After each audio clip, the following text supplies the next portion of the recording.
We begin the day with Trump's tariff threats and the political consequences. Recently, when U.S. President Donald Trump imposed and then suspended tariffs on all Canadian products, it got many there thinking, with friends like that, who needs enemies? Well, Canada's leaders are apparently rethinking their ties to the United States. They're turning to another partner, also targeted by Trump's tariffs, an ally on the other side of the Atlantic, the European Union. Canada's largest daily newspaper, the Toronto Star, has posed a question that not too long ago would have seemed fanciful. It ran with the headline, "Donald Trump drives a wedge between Canada and the U.S. with a trade war. Could we join the EU?"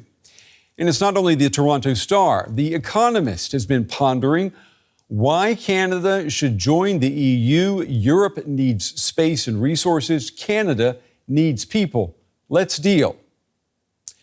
Well, leading voices in the European Union have also been getting behind it. European Parliament member Guy Verhofstadt posting on X, "We in Europe remember that Canadians died to liberate our continent. In the face of Trump's madness, the EU stands with Canada now. There is no reason why EU membership should be off the table."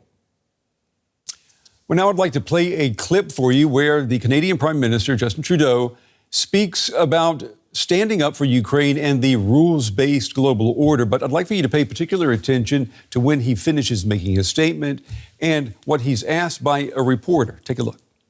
Standing up for Ukraine is also standing up for the international rules-based order that protects us all and has led to extraordinary prosperity these past 8 decades. This is a moment for all of us to continue to stand together, and as friends and partners, that's exactly what we will always do. Merci beaucoup tout le monde. Thank you. Thank you.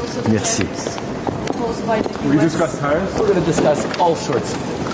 Including the Would tariffs. Canada be better as the 28 EU member state or the US first? All right, the voice that you heard there at the very end, that was our correspondent Jack Perrick.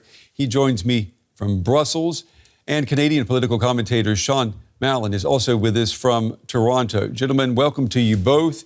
Jack, let me start with you. Since you asked him about joining the EU, is it possible for Canada to become the 28th member of the European Union? And is that what Europe wants?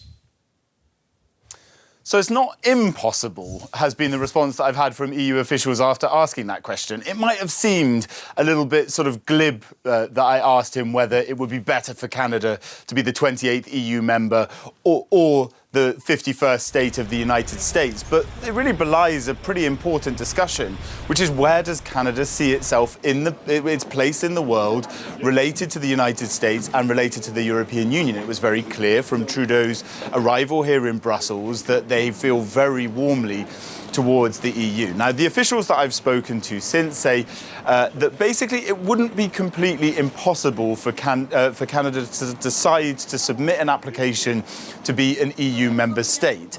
That while EU member states have to be, it says in the text, a European country, that there is actually no definition of what a European country is in that context, so therefore it wouldn't be completely impossible. And Sean, I know we're taking a tongue-in-cheek look at Canada joining the EU, but Canadians, they must be reflecting on their place in the world given what has happened over the past couple of weeks. Oh, yes, and reflecting very much upon the nature of our relationship with our largest trading partner. I mean, it's important to understand that Canada exports something north of 75% of our goods and services to our neighbor to the south. But the recent events with Mr. Trump musing about 51st states, threatening tariffs, already imposing tariffs on steel and aluminum, it's caused a lot of self-reflection in Canada about how much this nation relies on exports to the United States for a variety of different ways. And it caused a lot of self-reflection within the country about trading within Canada, because oddly enough, there are substantial trade barriers between and among provinces as well. So it's been an issue that's gone on for decades and suddenly is without much improvement, and suddenly a lot of discussion about how to improve those as well. Joining the EU, Well, I can't say that it's anywhere top of the agenda right now, but we live in odd times, don't we? Yeah, we do live in odd times. Yeah, you could put it that way. Yeah. You know that the president, U.S. President Donald Trump, he has proposed Canada become the 51st U.S. state. Is there any appetite, Sean? Is there any appetite in Canada for that happening? No significant appetite. The polls have it. So I think it's in the teens at best of anyone who would even consider it. You should know that, not to bore you with Canadian history, but this nation was formed in 1867 largely to avoid becoming annexed by the United States. So it's an integral part of Canadian identity to be not American, much as we rely on and are so closely tied to the United States of America. So no real appetite for it. And in fact, this recent musings by President Trump has caused an upsurge in Canadian nationalism, which is not part of the Canadian nature that much. People waving the flag more, a whole raft of Buy Canadian initiatives in grocery stores and all different kinds of forms of our economy. Well, Sean, Canada has no death penalty. It has gun controls, and it has universal health care like the U.S. or like Europe. But like the U.S., it is big sky country with big trucks as well. Are Canadians, do they see themselves as a bridge sometimes between the United States and the EU? That's one way of looking at it. One of the irritants in Canada-U.S. trade relationships is that other nations, and the concern is obviously principally China, have tried to access the American market by bringing goods and services into Canada and then taking advantage of existing trade relationships, which Mr. Trump seems to be prepared to tear up, to access the American market. There's a saying, though, that the Americans are benevolently ignorant of Canada, whereas Canadians are malevolently knowledgeable about the United States. So it's a complicated relationship. A former prime minister, Pierre Trudeau, father of the current prime minister, once said that Canada living next to the United States is like sleeping next to an elephant, in which you feel every twitch and shudder on the elephant's part, no matter how well-meaning it might be. And there's certainly a lot of question right now about how well-meaning the elephant is towards its smaller neighbor. Yeah, you certainly hope that the elephant doesn't wake up and roll on top of you as well. Jack, let me ask you, that we know there's a number of countries, there's a long list of countries that want to join the European Union. Would Canada be in a better position to join than say, Turkey, which has been trying to join for decades? The honest truth, Brent, is yes, probably. It will be more aligned with the EU's values, which is the complications for many countries when they try and join the EU. You mentioned Turkey, decades-long process, which is completely frozen now to become an EU member country. We saw Morocco once apply. They were deemed to be too African, down on the African continent, not a European country.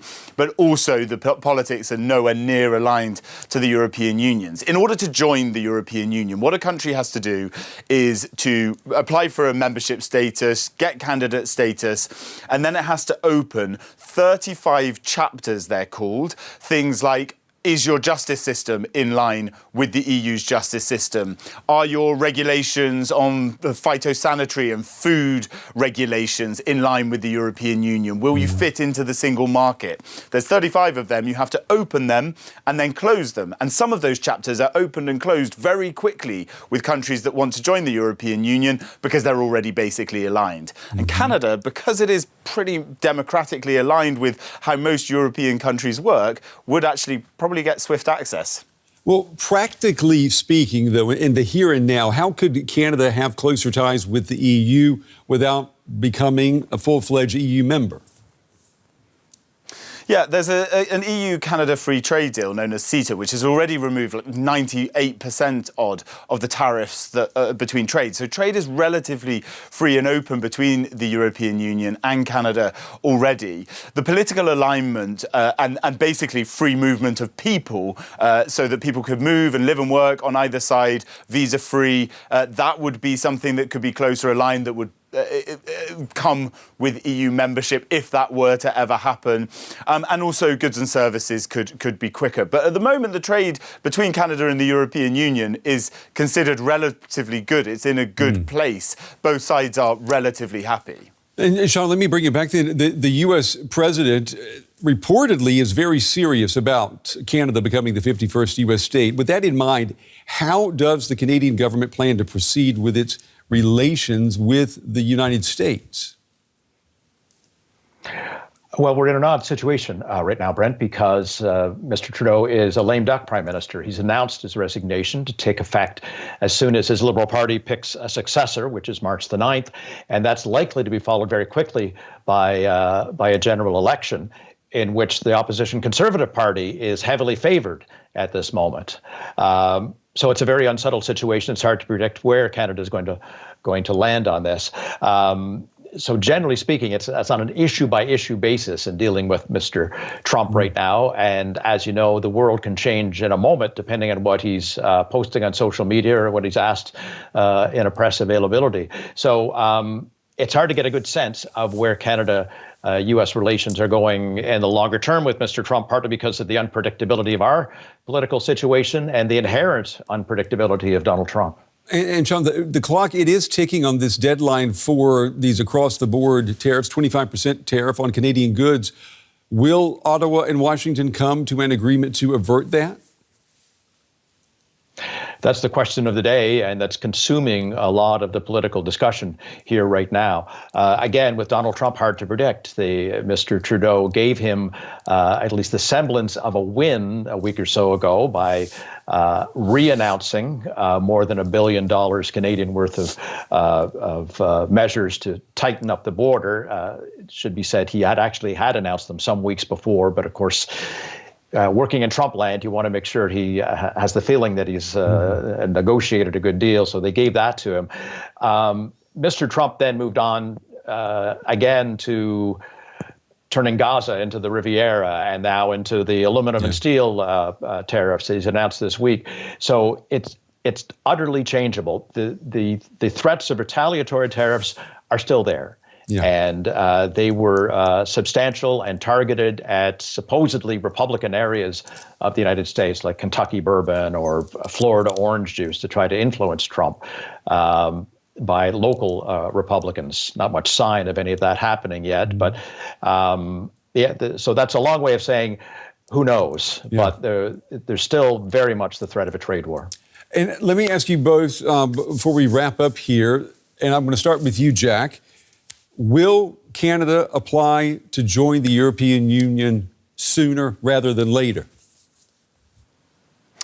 No, but the fact that we're talking about this and the Trump White House means that we will, I think, see much closer Canada-EU alignment.